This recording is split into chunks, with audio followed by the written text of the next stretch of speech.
এটি বিষয়টি খুবই দুঃখজনক এবং এটি জুলাই আগস্টে যে স্পিরিট যার কারণে আমরা গণ অভ্যুত্থান সংগঠিত হলো তার সাথে এই বিষয়টি কোনোভাবেই যায় না। বিশেষ করে তারুণ্য নির্ভর যে রাজনীতি তরুণ সমাজ প্রত্যাশা করছে তার পুরোপুরি বিরুদ্ধচারণ করছে এই ধরনের কার্যকলাপ।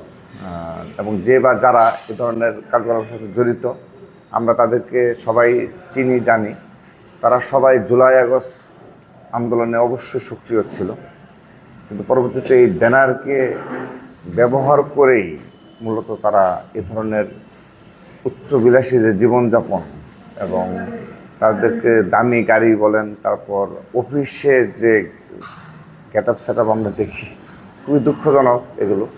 তো আশা করছি যে অবশ্যই সৎ এবং যারা যোগ্য নেতৃত্ব তারা আগামীতে নেতৃত্ব দিবে।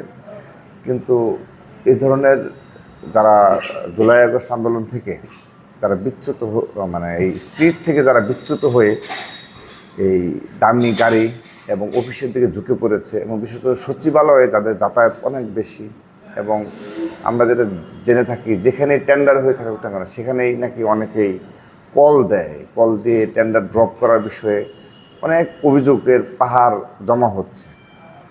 তো বর্তমানে নির্দলীয় সরকার রয়েছে, তাদেরকে অবশ্যই এ বিষয়ে যথোপযুক্ত ব্যবস্থা নেওয়ার অনুরোধ জানাচ্ছে। তো অবশ্যই যে ডক্টর ইউনূস সাহেবের নেতৃত্বে যে নির্দলীয় সরকার রয়েছে তাদের একটা দায় রয়ে গেছে, কিন্তু তারা যদি এই স্বচ্ছতার জবাবদিহিতে আওতায় না নিয়ে আসতে পারে তাহলে তারা একসময় নিজেরাই জবাবদিহিতে আওতায় আসবে। পরবর্তী যে সরকারে আসুক না কেন আপনার জনগণের কিন্তু একটা চাহিদা রয়েছে যে আমাদের এই জুলাই আগস্ট আন্দোলনে 2000-এর অধিক ছাত্র জনতা শহীদ হয়েছে, তো তাদের রক্তের সাথে তো বেইমানি করতে পারি না। তো এই 9 মাসেই যদি এই এপিএসরা এই ধরনের মানে হাজার হাজার কোটি টাকার মালিক হয়ে যায় এবং এই ক্ষেত্রে যারা উপদেষ্টা তারা কোনোভাবে দায় এড়াতে পারে না, এবং সেক্ষেত্রে